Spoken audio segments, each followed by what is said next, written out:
আসসালামু আলাইকুম, সবাইকে স্বাগতম। সাগর আইসিটি কেয়ারের আরও একটি টিউটোরিয়ালে আমরা ধারাবাহিকভাবে এইচএসসি আইসিটি চ্যাপ্টার 3 এর প্রথম অংশ সংখ্যা পদ্ধতি বা নাম্বার সিস্টেম নিয়ে কথা বলছি। সো নাম্বার সিস্টেম বা সংখ্যা পদ্ধতির রূপান্তরের আজকে হচ্ছে নবম ক্লাস।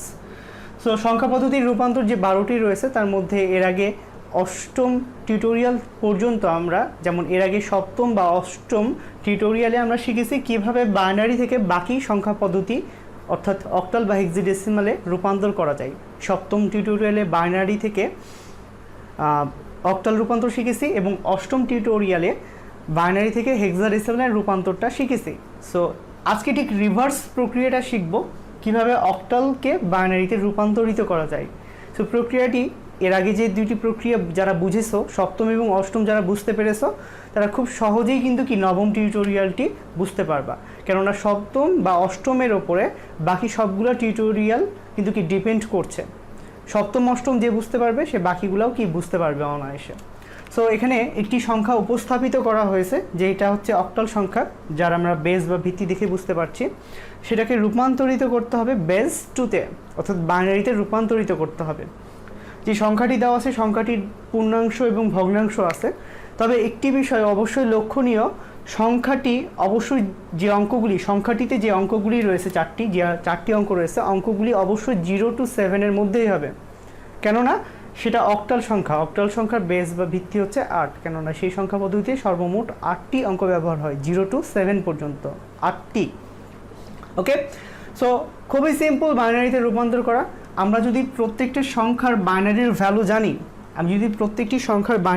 জানি, তাহলে খুব সহজেই এটা রূপান্তরিত করতে পারবো। যেমন 5-এর বাইনারি ভ্যালু রয়েছে, 2-এর বাইনারি ভ্যালু রয়েছে, তারপরে দশমিক দিব, অবশ্যই দশমিক দেওয়ার পরে 6-এর বাইনারি ভ্যালু রয়েছে, ইভেন 1-এরও বাইনারি ভ্যালু রয়েছে। প্রত্যেকটার বাইনারি ভ্যালু লিখতে পারলেই খুব অনায়াসে এটা উত্তর দেওয়া যাবে। সো বাইনারি ভ্যালু জানতে আমাদেরকে কী করতে হবে? বাইনারি ভ্যালু জানতে আমাদেরকে প্রত্যেকটির মান 0 to 7, এর আগের প্রক্রিয়াটি সপ্তম টিউটোরিয়ালে আমি যে জিনিসটি দেখিয়েছিলাম, ডেসক্রিপশন বক্সে তোমাদের সেই টিউটোরিয়ালটির লিঙ্ক দেওয়া থাকবে, সেখান থেকে তোমরা বের করতে পারবা।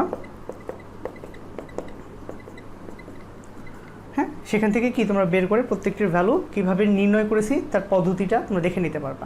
সো আমি প্রত্যেকটি অঙ্কেরই ভ্যালু জানি, যেমন 0-এর ভ্যালু 0 0 0, 1-এর ভ্যালু 0 0 1, 2-এর ভ্যালু 0 1 0, 3-এর ভ্যালু 1 1 0, 1 1 0 0 1 0 1, 1 1 0 1 1 1।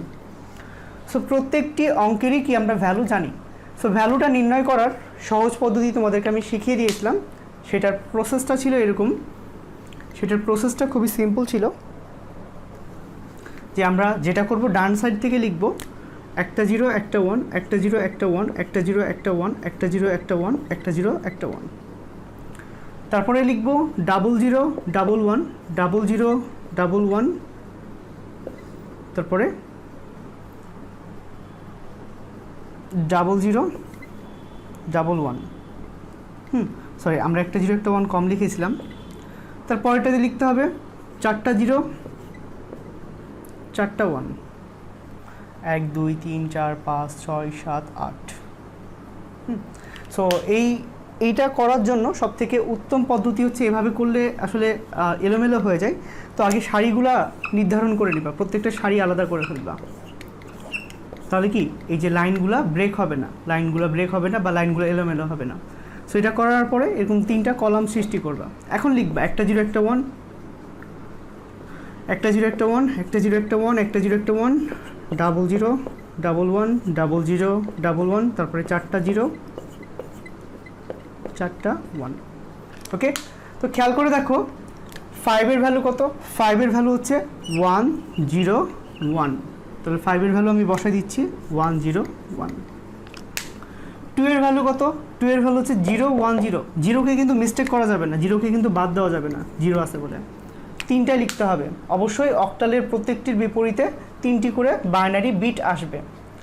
ওকে, তারপরে দেখো 6-এর ভ্যালু কত? 6-এর ভ্যালু হচ্ছে 1 1 0, 6-এর ভ্যালু আমরা দিব, দশমিক অবশ্যই দিতে হবে, দশমিকটা যেন ঠিক জায়গায় থাকে সেটাও দেখব। 6-এর ভ্যালু হচ্ছে 1 1 0 1 1 0, আবার 1-এর ভ্যালু হচ্ছে 0 0 1 0 0 1। সো অনেকে বলে থাকে যে এই তীর চিহ্নটা দেওয়ার প্রয়োজনীয়তা রয়েছে কিনা, খাতায় যখন আমরা করব সেটা তীর চিহ্ন দেওয়ার প্রয়োজনীয়তা রয়েছে কিনা। সো প্রয়োজনীয়তা এটা অত্যাবশ্যক না, দিলে ভালো, না দিলে আরও ভালো। এবং এই যে রাফটা করে দেখলাম, আমরা এটা রাফে করব, সাইডেও করে দেখতে পারি, তবে ঘিচিমিচি যেন না হয় সেটার দিকে আমাকে খেয়াল রাখতে হবে, কেননা লেখার সৌন্দর্যটাও নাম্বার প্রাপ্তির একটি উপায়। সো এভাবে আমরা খুব সহজে একটি অক্টালকে বাইনারিতে রূপান্তরিত করতে পারবো। সো বরাবরের মতন আমি তোমাদেরকে একটি এক্সাম্পল দিচ্ছি, আরও একটি এক্সাম্পল দিচ্ছি, যে এক্সাম্পলটি তোমরা করবা। অবশ্যই আমার ভিডিওটা পজ করে এক্সাম্পলটার অ্যান্সার বের করবা। তারপরে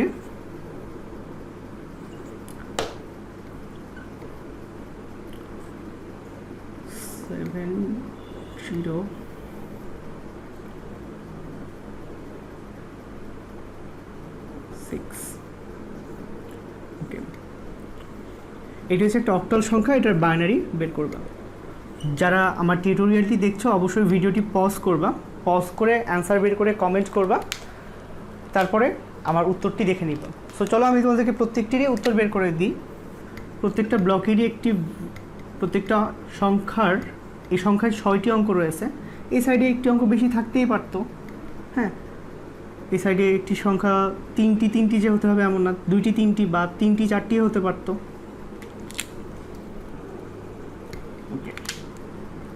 প্রত্যেকটি অঙ্কের বিপরীতে 3টা করে বাইনারি বিট আসবে। সো আমি ভ্যালুগুলো বসাবো। দেখো 4 এর ভ্যালু হচ্ছে 100, 0-র ভ্যালু হচ্ছে 3টা 0, জিরোগুলো মিস্টেক দেওয়া যাবে না, কিন্তু জিরোগুলো জাম্প করা যাবে না। 3 এর ভ্যালু হচ্ছে 0-1-1, তারপরে দশমিক দিলাম। 7 এর ভ্যালু হচ্ছে 1-1-1, 0-র ভ্যালু হচ্ছে 0-0-0, ওকে। এবং 6 এর ভ্যালু হচ্ছে 1-1-0, ওকে। সো আশা করি খুব সহজে অক্টাল থেকে বাইনারিতে রূপান্তরটা আমরা দেখতে পাচ্ছি, যার দ্বারা আমরা রূপান্তরিত করার প্রক্রিয়াটি জানতে পারবো। সো আজকে এ পর্যন্তই, দেখা হবে আরেকটি টিউটোরিয়ালে। সেই টিউটোরিয়ালে আমরা আলোচনা করব হেক্সাডেসিমাল থেকে কিভাবে বাইনারিতে রূপান্তরিত করা যায়। তো সেই পর্যন্ত সবাই ভালো থাকবা, এবং অবশ্যই পাশে থাকার জন্য সাবস্ক্রাইব করবে এবং বেল আইকনটিতে ক্লিক করবা, কেননা বেল আইকনটিতে ক্লিক করলে তোমাদের আপডেট, পরবর্তী টিউটোরিয়ালটি আপলোড হওয়ার সাথে সাথেই তোমাদের কাছে আপডেট চলে যাবে। সো লাইক, কমেন্ট, শেয়ার দিয়ে সবাই পাশে থাকো। আল্লাহ হাফেজ।